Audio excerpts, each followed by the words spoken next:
Aduh,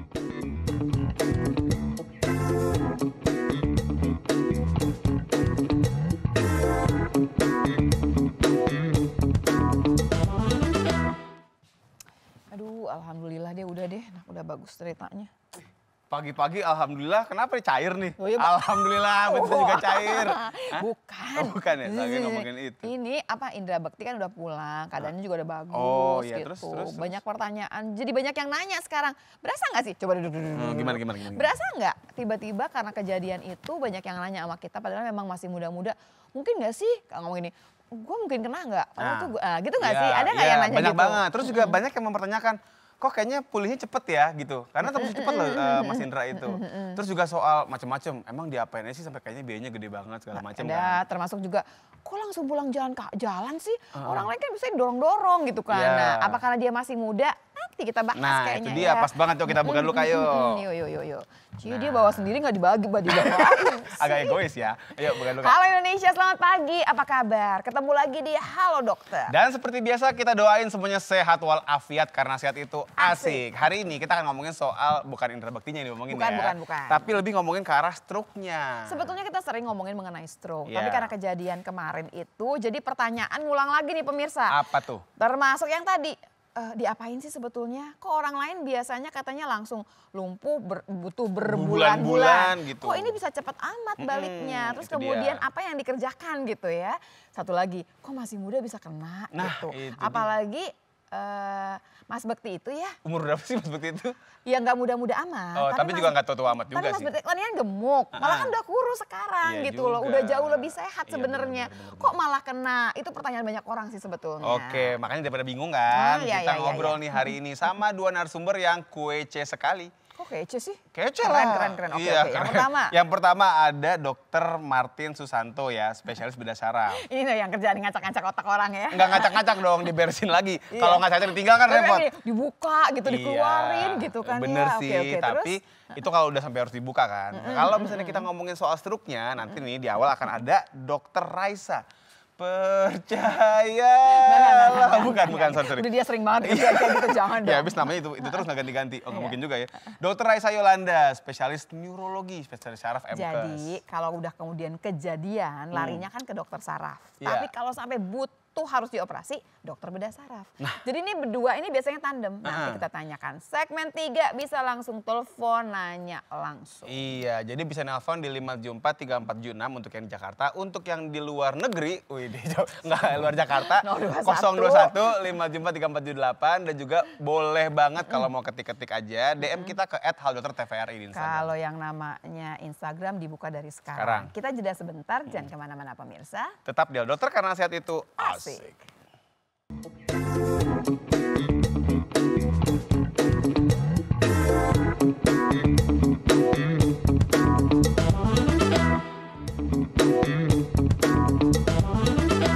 Oke pemirsa, kembali lagi di acara Halo Dokter karena sehat itu asik. Hari ini kita akan ngomongin soal stroke tapi bukan stroke belanjaan. Bukan, itu stroke. Oh, itu bedanya apa? Stroke sama stroke. Oke. Kita kupas tuntas dan juga semua pertanyaan yang barangkali udah mengganjal kita buka hari ini ya. Dokter Raisa udah datang. Hai, ini Dokter dia Raisa. Dokter Raisa. Pagi dong. Gimana album barunya apa? Apa kabar Babang Hamis Daud? Silakan. Suami nggak dibawa? Masih kenapa aja ya. Buru-buru sekali ke sana ya. Udah sering nggak diledekin begitu? Diajakin nyanyi segala macam, apa udah kenyang? Atau sama saya doang jangan-jangan. Udah kenyang udah sering, udah biasa. Oh udah biasa. Udah sebel tau nggak sih katanya? Udah bosen katanya. Dok, gara-gara kejadian kemarin gitu kan ya, kita aja banyak dapat pertanyaan, apalagi dokter. Pasti kan? Ya. Apa pertanyaan paling banyak yang ditanya ke dokter? Berhubungan dengan kejadian sama dari Mas Bekti ya gitu. Biasanya faktor resikonya apa sih? Apa penyebabnya biasanya paling sering? Padahal udah ngomong berkali-kali, bertubi-tubi, itu kayaknya cuma lewat aja. Begitu ada kejadian, baru semua orang mau mikir. Jadi kadang-kadang kita juga bisa ngelihat, wah ada hikmahnya juga nih supaya yang lain kemudian berpikiran lebih jauh. Tapi kan dianggapnya gini, pertama Mas Bekti itu lumayan muda. Kedua, dia tuh lebih sehat loh sekarang. Dibandingin sebelumnya sih? maksudnya. Sebelumnya kan agak gemuk ya, sekarang kan udah yang langsing loh dok. Itu nggak bisa begitu sih dok, karena ngurusin badan kak? Itu dia nanya, gara-gara ngurusin badan kak? Enggak deh mestinya ya gitu. Ya, jadi sebenarnya kita mesti lihat juga ya, maksudnya saya tidak bisa melihat, oh dari Mas Bekti usia muda kenapa. Ya, jadi kita mesti lihat faktor resikonya. Jadi biasanya usia muda sama usia tua ada sedikit perbedaan. Jadi misalkan kalau usia, memang kalau untuk yang faktor resiko seperti darah tinggi, kencing manis gitu masih sama ya usia muda maupun usia tua. Tapi biasanya kalau usia muda kita harus cari juga apakah ada kelainan pembuluh darahnya. Oh, maksudnya gimana dok? Apakah lebih gampang pecah atau gimana? Bukan, maksudnya ada bawaan kali ya? Iya, bawaan. Kalau FFM gitu ya? Iya, betul. Jadi biasanya kayak kasus seperti Mas Bekti ini, curiga kan beliau punya aneurisma. Jadi pembuluh darahnya dia ada benjolan yang mudah pecah. Jadi tiba-tiba ada dia, bukannya bisul ya, dia membesar aja. Tapi masalahnya kan gini kan, kita kalau tahu punya itu pun kita kan nggak tahu kan dok, betul nggak? Nah, betul. Kan kita kan nggak ngerasa apa-apa kan? Nah terus gimana dok taunya dok? Nah itu pentingnya kita cek kesehatan secara berkala. Apakah Anda sudah check up? Saya belum pernah check up untuk ke sana. Karena kan kita mikirnya nggak sampai situ dong dok. Itu berhubungan sama turunan juga nggak dok? Ada faktor turunan juga. Oh oke, kita mulai aja materinya ya. Nah kita bahas. Mas Adit tolong dong Mas Adit. Boleh Mas Adit materinya jadi Dr. kita Raisa? hari ini bisa Raisa Oh, ya dok, bukan Raisa. Iya, nah itu.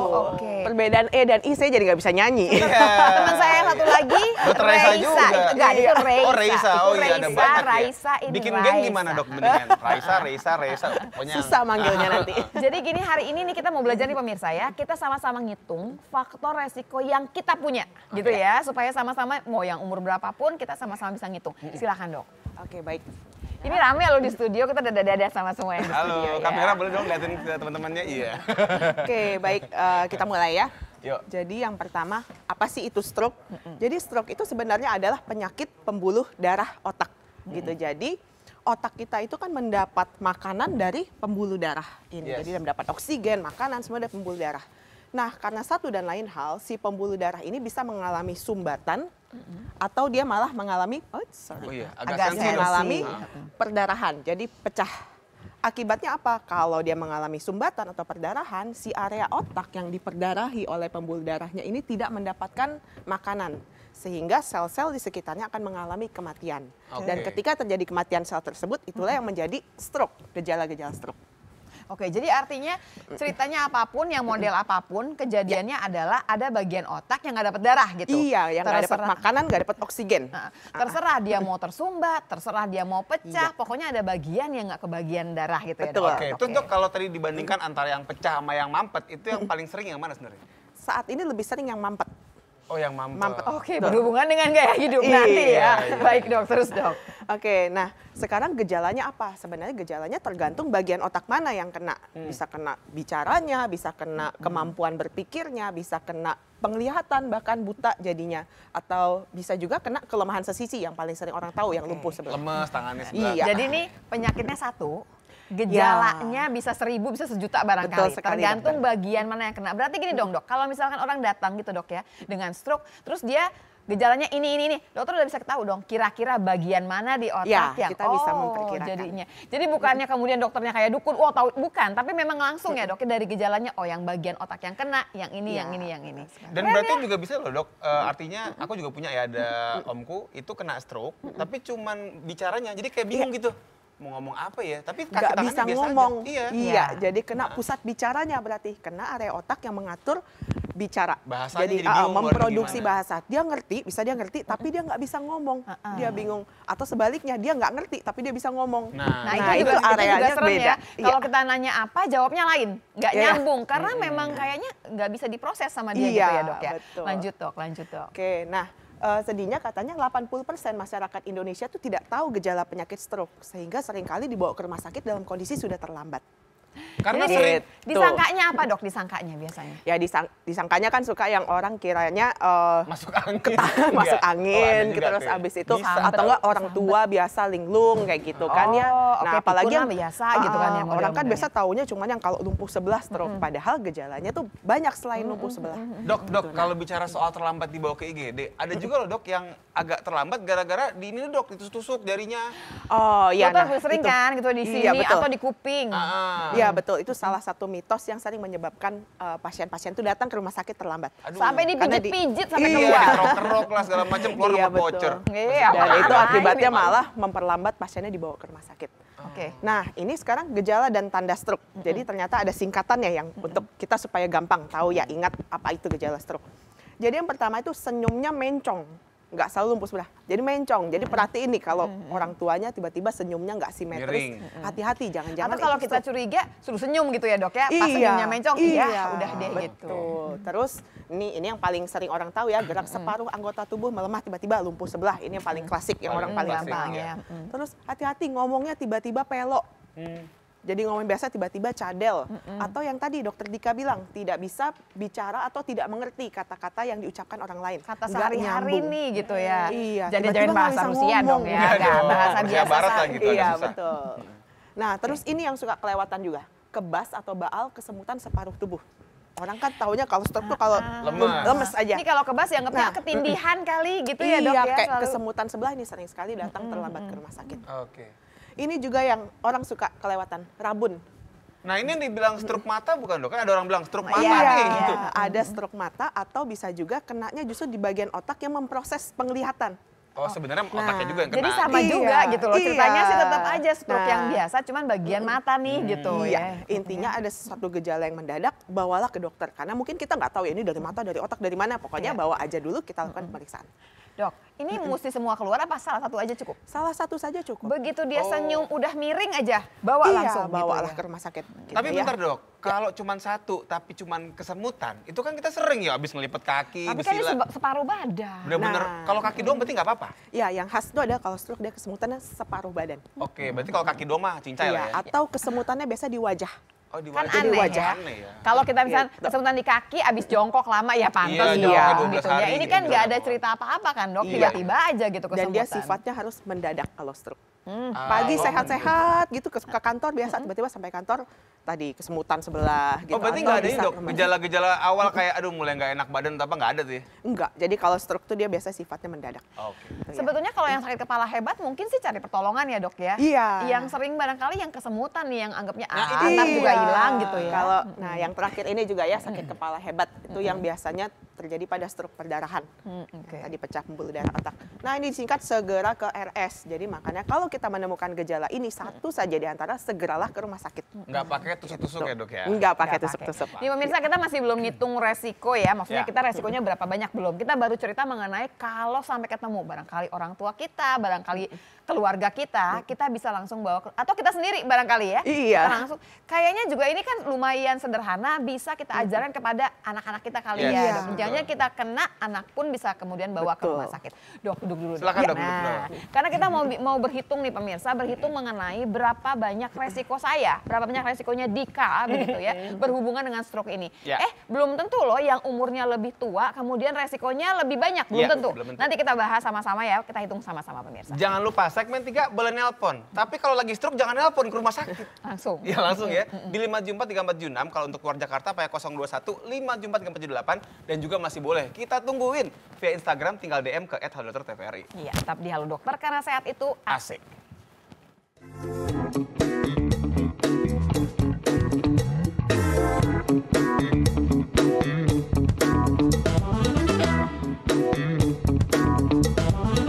Di Halo Dokter pagi ini kita akan mengupas tuntas masalah stroke karena sehat itu asik. Asik. Tapi pemirsa kita akan sama-sama berhitung faktor resiko yang kita punya. Saya punya, Dika punya. Jadi di rumah sama-sama ngitung ya. Yang ngajarin kita buat ngitungnya Dokter Raisa. Silakan dok. Nah bener ya doknya ngomongnya.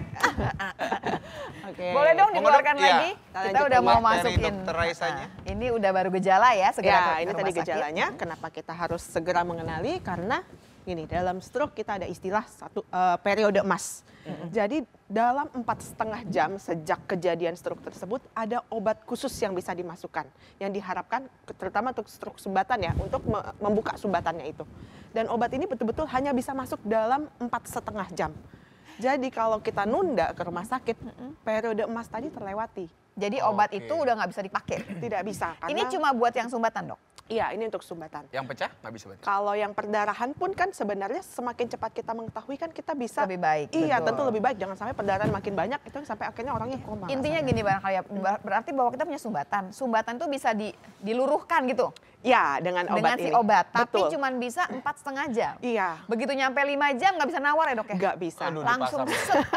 set Nggak langsung bisa. nggak bisa. Karena di luar 4,5 jam itu malah beresiko obatnya. Karena dia kan penghancur sumbatan, sehingga malah resikonya bisa jadi perdarahan. Oh, baik. Makanya cuma baik. boleh masuk di 4,5 jam. 4,5 jam. Dan itu kita harus ingat juga bahwa periode 4,5 jam itu sudah termasuk pemeriksaan di rumah sakit. Jadi pemeriksaan oleh dokter, CT CT scan. scan, laboratorium. Iya. Jadinya kalau bayangin kalau kita datang Jadi jangan datang udah 4 jam baru datang, 4 jangan jam gitu datang ya. setengah jam, waduh dokternya udah lari-lari kayak gimana juga nggak bisa kita Iya, iya. menyelesaikan semua pemeriksaan itu. Tapi gini, Punten Dok. dok, ini sama-sama. Ya duluan. Aku duluan ya. Kan ini kan kita kalau namanya nelpon ambulan pasti nggak langsung tring yang muncul di depan rumah kan. Ya. Pasti kan ada waktu nunggunya tuh. Sembari nunggu ambulan datang, ini apa yang bisa Tusuk-tusuk dikerjain? lagi? Jangan dong, makanya kan jangan. bukan tusuk. Apa posisi berbaringnya kah yang diatur atau gimana dok? Yang pasti pertama sih kalau pasiennya tidak sadar, jaga jalan nafasnya. Itu kalau ada muntahan atau apa dibersihkan, posisinya dimiringkan. Jadi Jangan sampai intinya keselak sama Jangan muntahnya iya, gitu ya. jangan diminumin karena kita juga nggak tahu kadang-kadang stroke bisa kena saraf menelan. Jadinya Oh, ketika minum baik. malah keselak Oh, masuk berarti ke nggak paru boleh itu minum jadi ya? problem lain. Iya, jadi jangan dikasih minum, makan atau Oh, apa. oke. Pokoknya intinya tugas kita adalah Kalau masih sadar dok Nah. gitu, sadar nih ceritanya, cuman memang lemes aja gitu atau barangkali kesemutan semua, suruh duduk aja. Iya, suruh duduk aja gitu. Oh, Jadi sambil intinya nunggu ambulans. kita stabilkan saja kondisinya di rumah sambil menunggu ambulans. Dan Oke. jangan Itu dibikin tenangkan, panik. jangan bikin panik jalan-jalan apa gimana kayak gitu. Mama. Dok, ini obat yang tadi tuh yang 4,5 jam obat dewanya tadi tuh dok ya, itu ada di semua rumah sakit nggak? Biasanya sih rumah sakit tipe A dan B. Sebetulnya saya sih Kenapa saya harapannya- nanya gini nih iya. dok? Saya juga ngingetin kalau pemirsa di rumah, kalau barangkali nanti faktor resiko kita banyak, kita mesti tahu rumah sakit yang sedia ini, Iya. yang paling dekat di mana, gitu Iya. kan ya dok ya? Oke dok, lanjut dok. Ya, oke. Jadi jangan abaikan kalau udah ketemu ini langsung aja bawa ya secepat mungkin. Nah, ini tadi kita bicara tentang faktor resiko ya. Jadi kalau faktor resiko stroke, Alhamdulillah. Ya, berumur di atas 55 tahun saya udah tahu kalau di bawah aja 50 tahun gitu, wah langsung masih rame. Tapi pria kak. Perempuan juga bisa juga sih kena ya. Oh enggak, tapi Bu sama, laki perempuan sama ya dok ya ya? betul. Jadi faktor resiko itu ada yang kita bisa ubah, ada yang tidak bisa diubah. Ini yang nggak bisa diubah dulu ya, terima Iya. nasib gitu ya. Jadi yang pertama kalau umurnya tua, jadi di atas 55 tahun udah pasti beresiko. Jenis kelamin laki-laki mohon maaf lebih Iya, dimaafkan. beresiko gitu Oh, ya. lumayan. Terus kemudian Ras tertentu tuh apa? Jadi biasanya Asia? ras justru kulit hitam dan keturunan Amerika Latin. Amin, Nah, berarti lewat ya. kita Bukan selamat ya. Amerika Latin, bukan. Aku juga bukan kok, sumpah, bukan. Oke, ini genetik. Jadi kalau genetik ya kalau memang keluarganya ada yang stroke, dia akan resikonya lebih tinggi. Kalau berarti punya om gitu kena stroke, kita juga nggak? Ya biasanya sih lebih yang sedarah ya. Jadi ayah, ibu, saudara kandung, anak gitu. Kenapa? Ya, Jadi keluarga udah inti. berapa dapat? Om udah kena 2 kayaknya. Tapi kan om, ini kan ayah iya. ibu. Berarti Insya cuma Allah satu baru aja prianya doang nih. Baru pria, oke. Iya. Lewat Oke. dok, saya dok Nah. Ci. Ya bahagia banget Ya. Ben. Nah, kalau ini kan dia nggak bisa ngapa-ngapain. Sekarang Nah, ini. faktor resiko yang bisa dirubah. Jadi yang ini terkait dengan penyakit sebelumnya, yang atas terkait penyakit sebelumnya, sementara yang bawah ini adalah terkait dengan lifestyle kita gaya hidup. Nih kalau penyakit ya ini yang terkenal udah hipertensi, diabetes, obesitas, terus kolesterol tinggi. Nah ini pentingnya kita check up untuk mencari penyakit-penyakit ini. Setiap yang saya dapat misalkan saya hipertensi, saya tambahin satu lagi berarti ya. Jadi setiap ada saya contreng, saya nambah angka lagi di sana, Iya, berarti saya makin betul. tinggi ya dok. Tapi sih alhamdulillah semua saya nggak ada, kecuali nih stres mental fisik. Bergaulnya sama dokter Dika masalahnya. Yang lain kayaknya nggak apa-apa. Jadi saya penyebab penyakit nih kayaknya nih. Kalau migrain kenapa dok? Migrain memang karena migrainnya karena si stroke-nya atau stroke-nya karena migrainnya? Gimana sih dok? Jadi sebenarnya migrain itu kan juga penyakit pembuluh darah otak ya. Jadi memang ada penelitian orang-orang yang mengalami migrain itu entah kenapa resiko untuk stroke-nya lebih tinggi. Oke. Oke. Migrain itu iya. sakit kepala Nah, itu dia. sebelah. Tapi orang-orang itu kan biasanya cuma minum obat yang dijual itu dok. Ya, Yang makanya buat sakit kepala sebelah katanya. intinya adanya faktor resiko ini adalah sebagai warning buat kita untuk Perlu memeriksakan nggak saya diri kalau lebih. migrain, saya udah sering migrain nih, saya periksa kepala, foto segala, wah, perlu nggak? Ya, ada baiknya demikian. Oke. Ya. Oke, Jadi- Dok, berarti kalau gitu sakit kepala yang tidak sebelah lebih aman dong? sakit Yang kepala. kompak, yang kompak kiri kanan. Jadi bukan migrain Jadi ya? gini nih dok ya. Jadi bukan Jadi kalau migrain, cuma kan? sebelah doa, ya Allah dua-duanya aja gitu. Yang ini kok nggak kena sih yang ini? Gimana coba? Tapi sakit kepala juga bisa jadi gejala stroke. Tadi kan yang serba segera salah dong keles. ya, mendingan sehat sih emang bener ya. Lagian Udah mendingan milih sehat. antara setengah sama, aduh bener gak sih dok? Ya kan? Oke, rokok, alkohol gitu ya. Obat dok, obat apa maksudnya dok? Ini obat-obat terlarang. Jadi Oh, kayak maksudnya golongan narkoba ya, ekstasi, Dok, seperti ya? itu dia menaikkan tensi. Selain dia merusak pembuluh darah, dia juga menaikkan tensi sehingga seringkali orang-orang yang kayak misalnya nyuntik ekstasi gitu, tensinya kan naik mendadak itu pecah pembuluh darahnya. Oke, dok sebetulnya kalau bicara AVM ya dok ya, AVM ya dok ya namanya ya dok ya? Ada AVM, aneurisma, sebenarnya banyak. Pokoknya si aneurisma itu kan sudah kejadian beberapa kali loh dok di artis-artis kita. Ya. Malah ada yang kemudian meninggal dunia ya dok ya, zaman agak udah lama lah ya dok ya. Tapi kan kebanyakan betul-betul tidak tahu, kemudian juga kalau ditarik-tarik ke keluarganya nggak ada gitu. Jadi di umur berapa saya mesti periksa? Atau saya nunggu ada sakit kepala Gejala. atau gimana? Sebenarnya kalau untuk AVM ini kita betul-betul tidak ada gejalanya dok ya, dan masih belum ada patokan Wallahu juga. alam, udah Iya, pokoknya jadi gitu ya, Dok. di Jadi- usia berapa kita harus periksa? Silakan aja gitu ya dok kalau mau Kalau periksa, mau. mau check Iya. up. Itu Jadi mesti dan- apa dok? Apakah harus CT scan biasa? Periksanya dia atau- harus MRI dan MRI atau CT scan, tapi yang secara khusus dia cari gambaran pembuluh darahnya. Oh. MRA ya dok ya? MRA. Iya, Iya, MRA jadinya. atau CTA gitu. Jadi kita oke. bisa lihat gambaran pembuluh darahnya, termasuk kalau ada yang menyempit itu juga bisa kelihatan. CTI. Jadi sebenarnya gini sih, kalau memang punya ada uangnya, ada dananya, Iya. pas umur 40 tahun atau 50 tahun menghadiahkan diri sendiri check up yang lumayan Check up lengkap. yang lengkap. Ya, Dan baik. sekarang kan juga sudah banyak rumah sakit yang kayak menjual paket brain check up juga. Tapi gini dok, misalnya orang ngecek nih, ketahuan, wow ketemu nih, terus diapain dok? Dadahin aja Enggak, ya. makanya. Orang tuh banyak gitu dok, Ya. takut. Ya. Ntar ketahuan malah jadi stres. Kalau saya kemudian punya, emang mau diapain Iya, sama itu dokter? dia. Nah, kalau untuk kelainan pembuluh darah seperti itu sebenarnya ada yang bisa dilakukan. Kita bisa melalui prosedur DSA gitu, jadi dia bisa di coiling atau coiling, bisa ya, di betul. clipping. Nah, itu dokter Martin nanti mungkin Oke. Nah, nanti lebih enak nanti nih kita ngobrol menjelaskan. sama dokternya yang kerjaan yang ngacak-ngacak tadi ya Iya, dok ya. betul sekali. Oke, lanjut dok. Oke, ini juga Lumayan hati-hati banyak ya ya, Dok, ya. pemakaian obat KB hormonal. Oh iya. Jadi kalau usianya sudah di atas Tensi lagi ya, 35 tahun atau memang sudah punya faktor resiko lain, misalkan merokok atau punya darah tinggi, sebaiknya ganti metode KB-nya. Tapi gini dok, kalau Berarti dia nggak, ke arah hipertensi lagi ya dok ya maksudnya? Dan juga pengentalan darah. Oh, itu Kalau maksudnya. makanya usia yang lebih. Kalau misalkan ada perempuan-perempuan yang memang rendah banget itu tensinya dan emang tidak terpengaruh sama si kontrasepsi ini nggak apa-apa atau gimana? Atau semua sebaiknya hati-hati? Jadi sebenarnya untuk obat kontrasepsi hormonal ini di atas usia 35 tahun sudah tidak terlalu disarankan. Oh, iya. Dia kan hanya salah satu dari metode. Kan pilihannya Bisa banyak. lain. Pilihannya Iya, banyak. boleh dok. Gitu. Kamu mau nanya apa lagi? itu barusan. Oh tadi ya. Karena aku mikir gini, ada juga kan orang yang KB tapi tensinya fine-fine aja. normal-normal Asik-asik aja. aja gitu, Iya. nggak masalah gitu. Iya, Oke. Oke dok, lanjut dok. Oke, kita lanjut. Dok satu lagi dong dok, misalkan gini, saya dulu pernah hipertensi, sekarang udah nggak hipertensi. Ya. Apakah saya lepas jadinya atau saya masih ada nih kemudian resikonya nambah? Nah, kalau misalkan tensinya itu dia terkontrol, jadi kita targetnya biasa di bawah 130 ya tensi itu idealnya. Nah, kalau kita terkontrolnya dengan obat darah tinggi, maka harus diteruskan obat darah tingginya. Jangan putus Jangan obat. iya, jangan putus obat karena Oke. dia bagusnya itu karena pada saat dia minum obat darah tingginya. Kalau yang model kolesterolnya yang tinggi dok, dulu Ya. misalkan sepanjang tahun 20 tahun tinggi terus. Sekarang nih udah bisa caranya udah lebih baik barangkali dia hilang nih, udah nggak tinggi. Ya, misalkan dia bisa memperbaiki nih dengan lifestyle-nya yang segala dulunya macam. masih bikin permasalahan nggak buat di masa depan? Jadi kalau sebenarnya kan proses kerusakan pembuluh darah ini kan Jalan proses yang terus ya. menahun ya. Jalan terus. Yang kita maksudnya dulu misalkan dia si kolesterol sudah sempat membuat ada pengerasan pembuluh darah atau apa, yang itu kita sudah Nggak bisa sudah nggak bisa diapain. diapa-apakan. Tapi kan kita masih punya ke depannya jangan sampai makin banyak pembuluh darah kita Oke. yang rapuh atau mengeras tadi.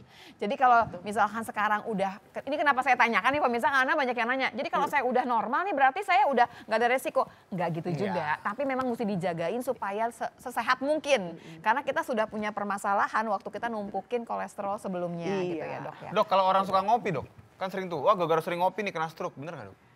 Nah, kopinya itu kopi apa dulu? Kalau kopinya pakai gula, pakai segala macam Oh, itu kerimat dan masalahnya lain-lainnya, Iya sih, itu bisa.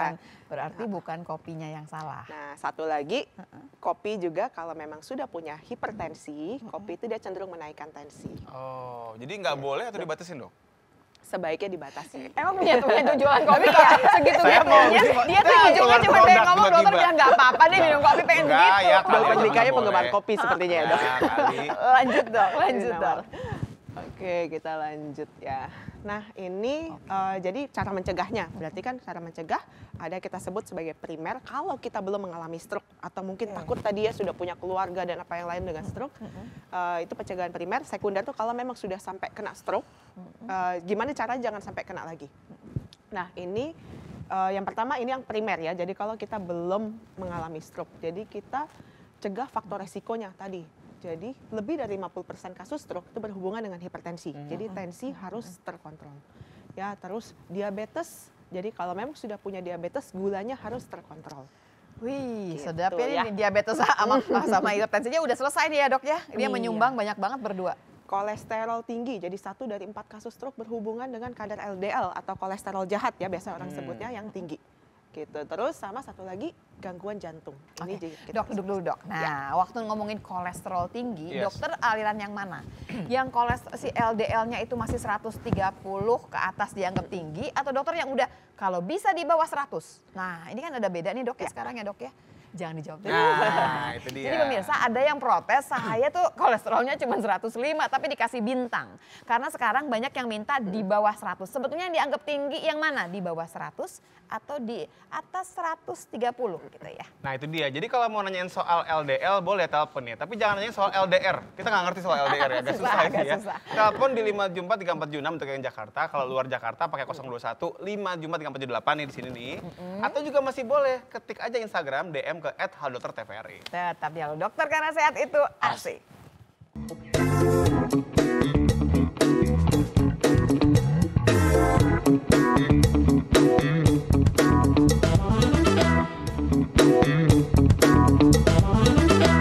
Oke pemirsa, kembali lagi di acara Hal Dokter Karena Sehat Itu Asik. Masih ngomongin soal stroke nih.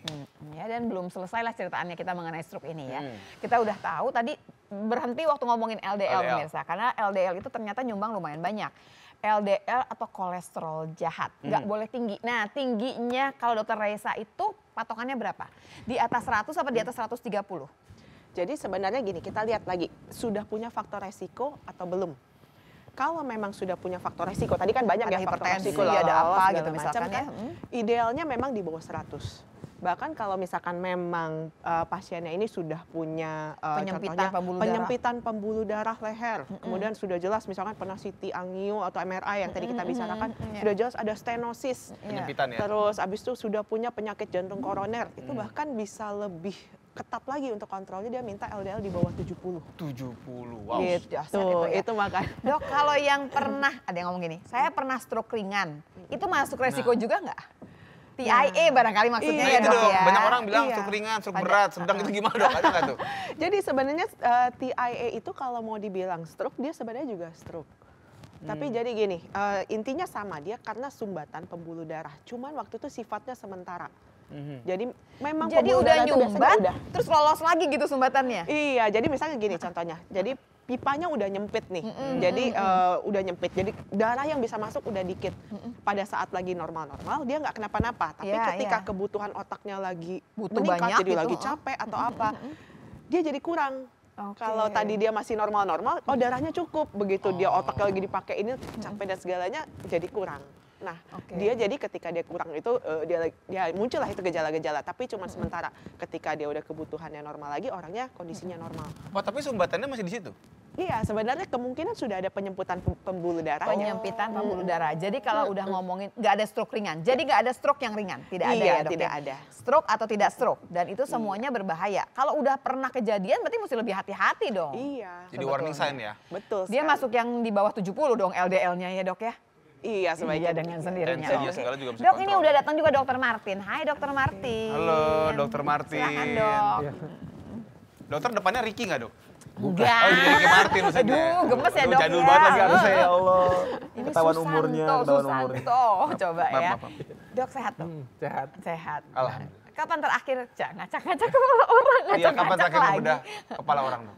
Serem amat kayaknya. Tiap hari dong, tiap Iya hari dong, nggak sih pasti. dok? Iya, ada kasus terakhir yang minggu lalu. Tuh, diapain dok orangnya dok? Ya kepalanya dibuka gitu ya Iya. dok ya.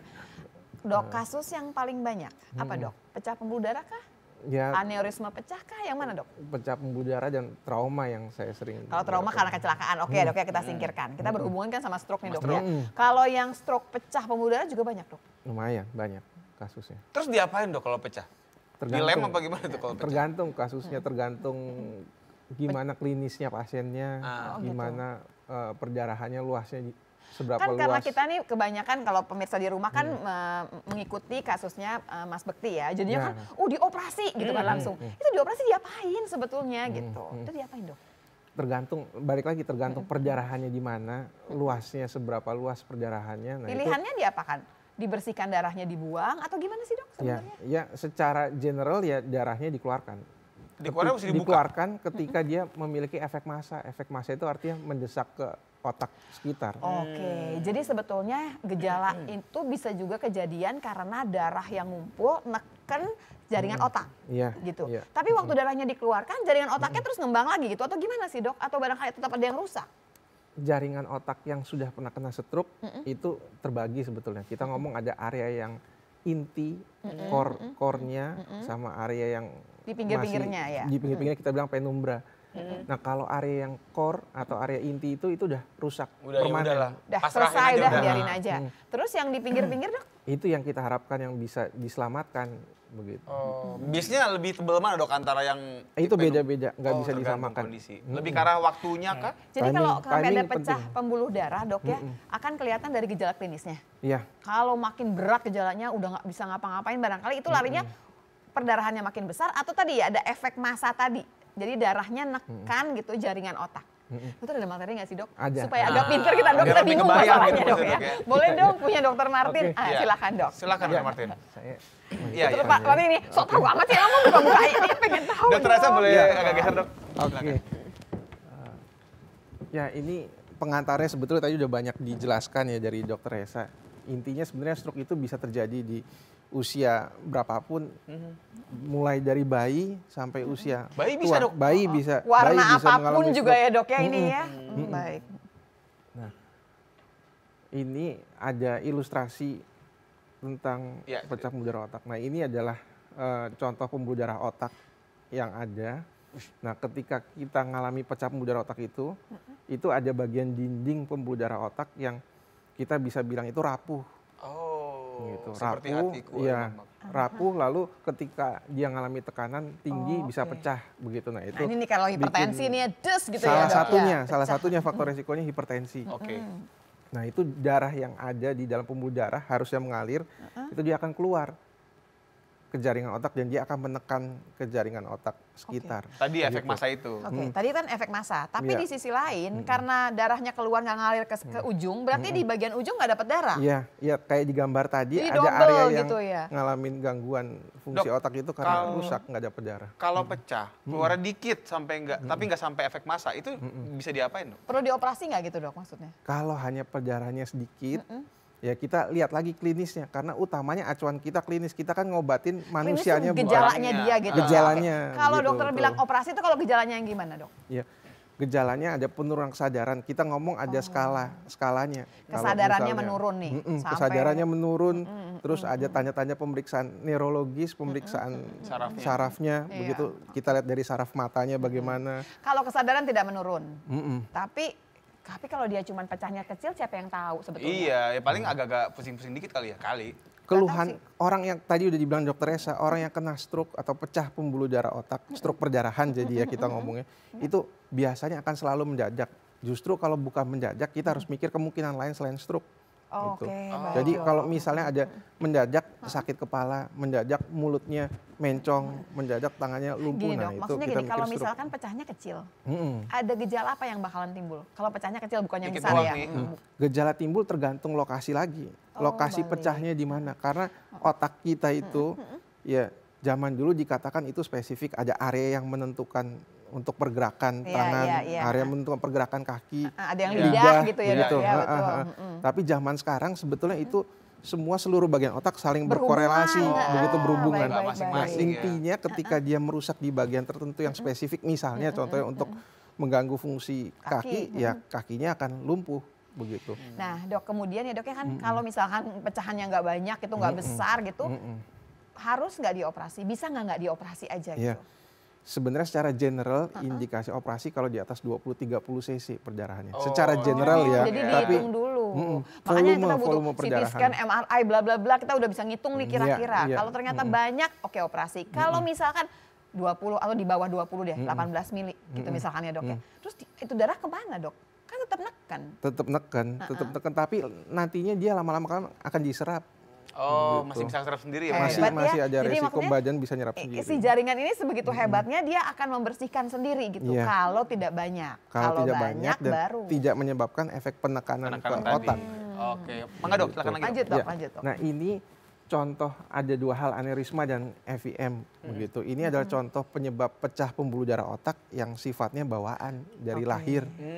Kalau yang tadi ilustrasi sebelumnya itu kita nggak ngomong aneurisma ataupun FIM, pecah pembuluh darah secara umum. Gitu. Kalau yang ini? Nah, kalau ini yang terjadi biasa di orang usia muda. Dia atau kayak bisa di bisulnya anak-anak. gitu ya? Ya, Gitu. kalau aneurisma itu istilahnya jadi ada kayak bisul di pembuluh darah otak. Ketika ada bisul di pembuluh darah otak, ini bikin dinding pembuluh darah otaknya lebih rapuh, tipis begitu. Jadi normalnya di sini ada lapisan ototnya, di sini lapisan ototnya sangat tipis sehingga mudah pecah. Kalau pecah bahaya tuh. Pertanyaannya gini dok, apakah si aneurisma itu udah pasti ntar dia pecah? Atau barangkali sampai orangnya meninggal bisa aja nggak pecah? Bisa, ada resikonya untuk ketika kita ngomong aneurisma, kita ngomong ukuran sebenarnya, ukuran dimensi dan ada yang menyatakan bahwa kalau ukuran atau diameter aneurismanya kurang dari 1 mm, kemungkinan resiko untuk dia pecah atau rupture itu kecil. Oh gitu. jadi makanya walaupun kita misalkan udah MRI ketemu nih misalkan bisa juga nggak diapa-apain ya udahlah memang kecil-kecil walaupun banyak misalkan gitu ya dok. Itu sebenarnya masih kontroversial. Ada sebagian orang yang akan kalau misalnya di bawah 1 mili itu kita hanya akan observe. Tapi ada yang bilang kita harus lebih agresif, jangan nunggu pecah begitu. 1 mili pun di coiling tadi. Iya, ada tindakannya salah satunya coil. Kalau yang AVM-nya apa? Kenapa dia kusut dok kayak gitu dok? Nah, AVM ini adalah dia ada hubungan yang abnormal antara si arteri yang merah selingkuh ini dia, dengan selingkuh. Kayak kabel biru casar begitu. Harusnya Iya, kan- jadi kebentuk anyaman. Harusnya kan biru sama biru nih ya gitu ya dok ya, merah sama merah. Iya. Kenapa dia kusut begitu dok? Ya, ini bawaan. bawaan. Ya Karena udah, kalau bawaan karena sih mau bawaan gimana? jadi ya ada hubungan yang abnormal begitu antara pembuluh darah arteri dan si vena. Nah ini bikin dindingnya juga rapuh dan mudah pecah. Oke. Nah pindah ya dok ya ke faktor resiko. Nah ini faktor resiko untuk pecah pembuluh darah otak. Sebetulnya di swipe ya dok? Di swipe dok. Swipe juga. Iya. nah, ini ada listnya sebetulnya yang mungkin jadi faktor resiko untuk pecah pembuluh darah otak. Cuman saya menyederhanakan karena ini yang persentasenya lebih banyak. Baik, Yang dok. pertama kolesterol tadi udah dibahas. Iya. Kolesterol yang tinggi itu beresiko untuk terjadi pecah pembuluh darah otak. Tapi kolesterol yang rendah itu sebetulnya juga beresiko.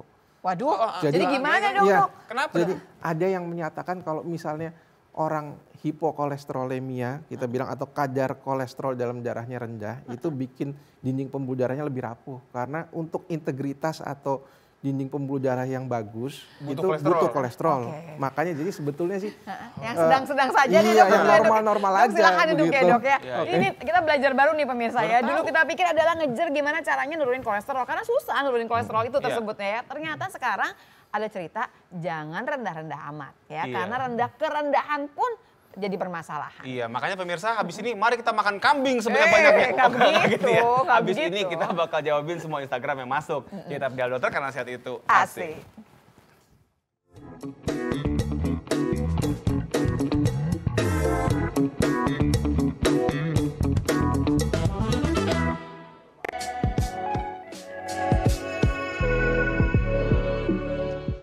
Oke pemirsa, jadi banyak nih ya ibu-ibu yang nanya gitu kan, dok di rumah kan saya udah nyapu ngepel ya, masa sih mesti harus olahraga lagi? Begini ya, yang namanya ibu-ibu emang kadang-kadang merasa dirinya adalah ART, bukan asisten rumah tangga, tapi atlet rumah tangga. Karena banyak yang berpikir bahwa nyapu ngepel itu olahraga, padahal ya bukan. Yang namanya olahraga itu adalah suatu kegiatan yang ada struktur yang jelas dan ada perhitungannya. Misalnya nih, waktunya dihitung. Intensitasnya juga dilihat tuh, ngitung nadi ya kan.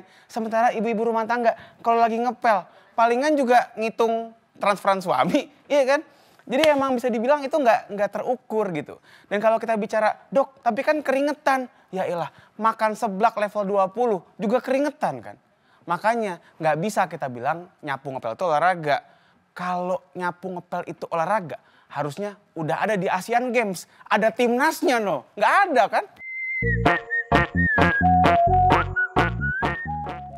Ada nggak timnas nyapu ngepel? Gak ada. Gak ada. Tapi tetap aja nggak ikhlas. Nanti kita bahas lebih jauh ya. Pemirsa balik lagi di Halo Dokter karena sehat itu asik. Iya. Tadi kita belajar kolesterol itu nggak boleh tinggi, tapi nggak boleh terlalu rendah. Baru dengar tuh. Kita punya pertanyaan dari Instagram boleh ya dok ya? Ini bisa kemana-mana pertanyaannya. Silahkan kita mulai. Oke. Instagram dah. Iya, dari retnowati.poppy. Dok, untuk deteksi dininya apa bisa dilakukan? Nah, Dokter Reisa, kalau orang pengen tahu, aduh tadi akunnya ada jangan-jangan udah mulai ada penyempitan nih. Ini gimana dok? Tadi yang pertama kita pasti deteksi dini itu untuk pasien-pasien dengan faktor resiko Faktor tadi ya. resiko. Jadi pertama kita pasti cek ya tadi tensi, terus kemudian gula darah, kolesterol, faktor resiko klasik dari stroke. Kalau misalkan memang sudah ada, kita cari ada nggak sudah gejalanya. Gejala dulu ya? Gejala, ya. Gejala Tetap kita lihat ke arah ada nggak stroke. gejalanya yang ke arah stroke. Kadang-kadang kan tadi ada gejala yang tidak disadari oleh Orangnya. Yang tadi ya. pasien. Ya. Ini maksudnya yang migrain kan kalau stroke itu kan dadakan, kayak tahu bulat tahu ya dok. bulat ya, saya tahu Tapi mau kan bosan. sekarang kan larinya gini dok. Kalau sekarang nungguin nyari gejala kan berarti nggak dadakan dong. Gimana tuh dok maksudnya? Enggak, maksudnya sudah terjadi. Contohnya kayak gini, pasiennya pernah dia mulutnya mencong, tapi dia nggak sadar. Kadang-kadang subtle kita nggak bisa lihat. Atau mungkin dia nggak sadar tadi bahwa dia tuh pernah mengalami kebas satu sisi. Kayak tadi. Iya, dikira Jadi sebetulnya kecapean, dia tuh udah kesemutan biasa, pernah gitu. kena stroke, tapi Iya. stroke yang tadi agak beruntung lah. Iya. Yang ternyata Ada lewat ya? lagi gitu ya. Oke. sebentar. Itu kita cari. Kalau misalkan memang kita merasa butuh nih, perlu pemeriksaan lanjutan tadi dicek MRI, MRA, pembuluh darahnya, kita akan order untuk pemeriksaan tersebut. Jadi kalau misalkan Mbak Retno misalkan nanya apa aja yang bisa dilakukan, apa yang mau diperiksa, datang dulu ke dokternya, nanti dokternya yang menentukan gitu. Nanti mesti periksa apa lagi, tergantung dari tadi. Kalau nggak punya hipertensi, nggak punya diabetes, nggak punya apapun, ya udahlah ya gitu ya. Tapi kalau misalnya orang yang banyak duit tuh, pengen langsung pengen MRA aja lagi. Boleh. Sebenarnya bisa, sebenarnya seharusnya ya, maksudnya kayak kondisi seperti ini kan usia saja sudah merupakan faktor resiko Iya ya. sih. Iya. Maksudnya Kalau banyak umurnya sekali udah yang saya udah 55 ya boleh juga pasien ya. yang tidak pernah merasa apa-apa, sehat-sehat walafiat, nggak pernah apa-apa, ternyata setelah di MRI ada aja gitu yang memang stroke kecil-kecil. Gini dok, mohon maaf dok, maksudnya saya udah foto-foto sering dok ya. Saya yang belum pernah nih foto MRI gitu kan, boleh juga kali ya dok ya. Boleh. Foto di kelurahan udah? Udah, semua udah ya. Jadi kan- Dokter kita terusin Dokter Martin ya. Iya. Next ya. Next, Mas Adit. Berikutnya ada siapa kak? Lu. Loh kok jangan kesini? Ada lagi Instagram Mas Adit? Instagram dulu kayaknya. Mas Adit? Bukan Oh. nerusin ke Dokter Martin, tapi ke Instagram berikutnya. Nah, ini dia, Bang dari Kakak. Yogi Utama. Selamat pagi, halo Dokter TVRI pagi. Pagi. Pagi topiknya gejala stroke. Saya ingin tanya mata sebelah kanan saya sering cedutan. Nah, Aduh bagus banget pertanyaannya Mas bagus Yogi. nih. Ini juga titipan banyak orang, tapi saya lupa nanyain ya. Dan jadi sipit dibandingkan mata kanan. Mata Dan kiri. kiri ya. Dan ada yang ngomong bola mata sebelah kanan agak bergeser.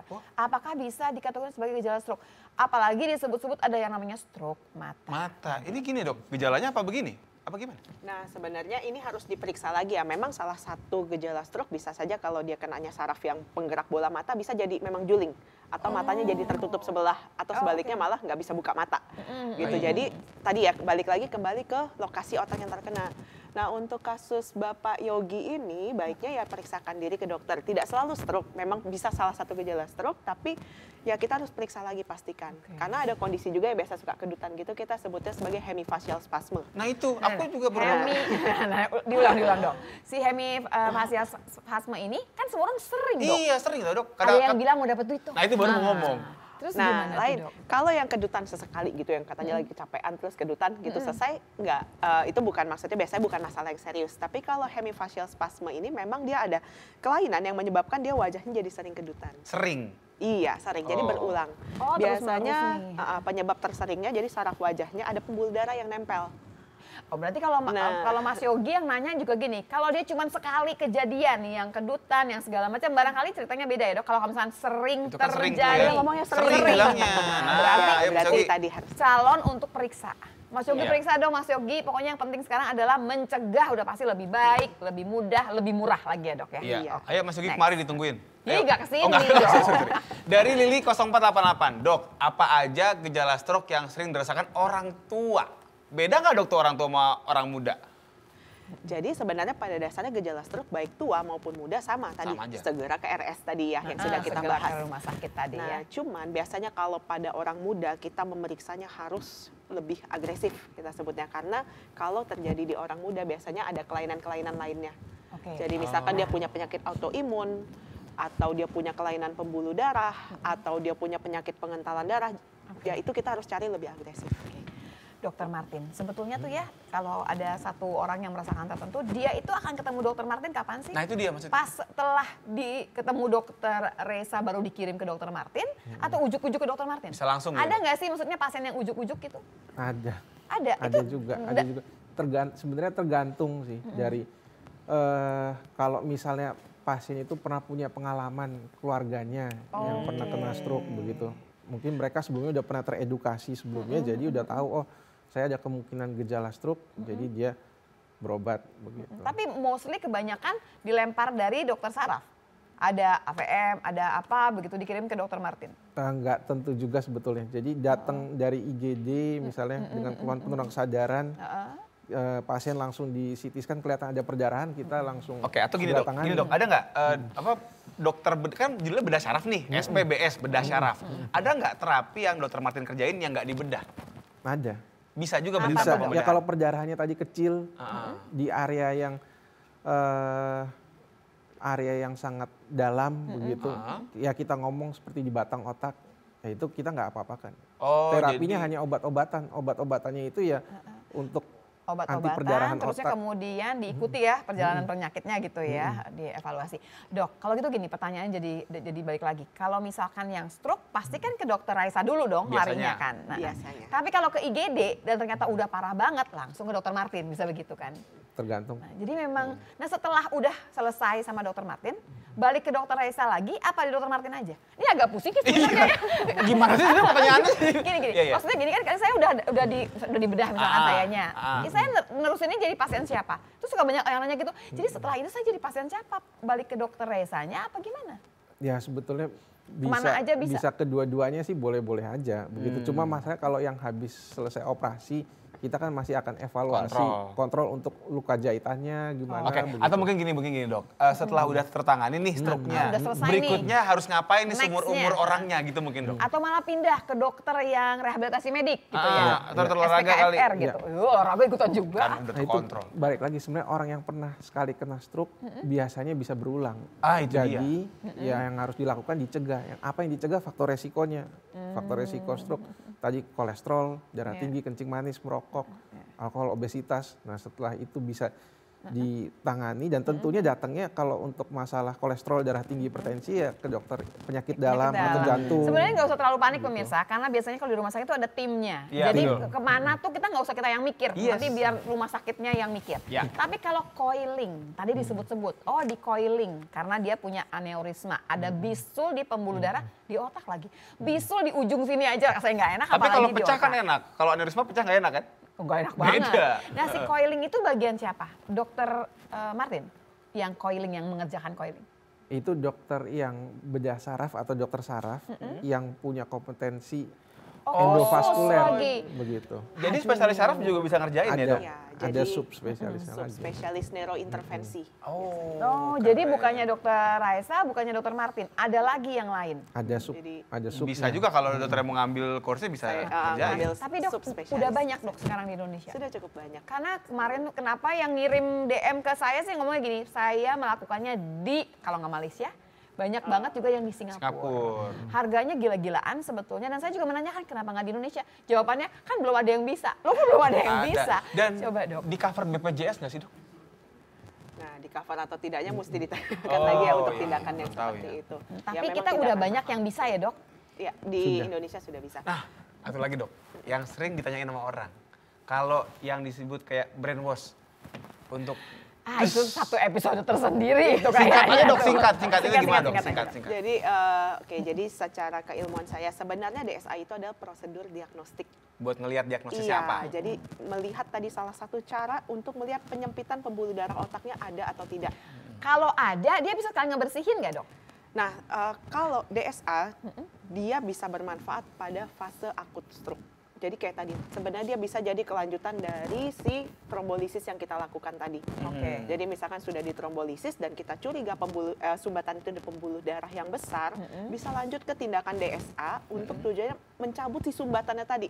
Tapi kalau jadi baru bisa dicabut, tuh. ya, atau kita bisa trombolisis langsung di pembuluh darahnya. Tapi itu kan berarti orang yang udah kena stroke dong. Ya, Kalau misalkan kita berdua nih nggak ada yang stroke, kita pengen lihat aja, terus pengen dibersihin. Coba dong di flash, dirapiin, bisa nggak sih dok gitu misalnya? Sebenarnya kalau untuk kasus stroke yang sudah lama nih, jadi stroke yang kronis cuman membersihkan itu sampai saat ini sih belum ada penelitiannya yang bahwa terapi itu efektif untuk tadi cuci otak atau membersihkan otak. Berarti mencegah juga bukan ya? Itu tidak mencegah. Jadi DSA itu sebetulnya adalah prosedur biasa yang dikerjakan gitu Ini prosedur untuk dari melihat tahun sebetulnya. 1970 kalau dari sejarahnya. Oh iya? Iya, justru sebelum kita punya teknologi MRA, tadi kan jadi teknologi foto kepala yang bisa melihat gambaran pembuluh darahnya, yang dilakukan adalah DSA. DSA itu sebenarnya ronsen tapi dimasukin zat kontras.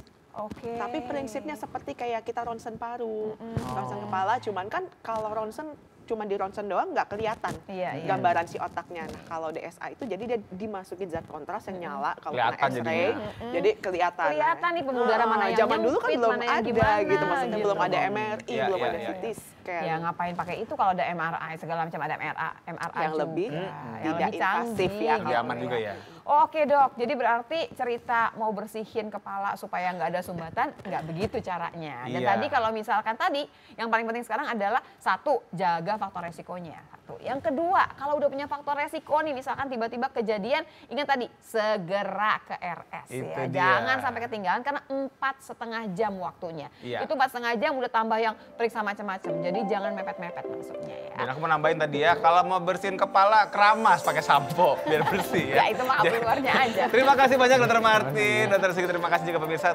Terima kasih bersama kami. Jangan lupa saksikan terus Halo Dokter dari hari Senin sampai Jumat 9.30 sampai beres di TVRI.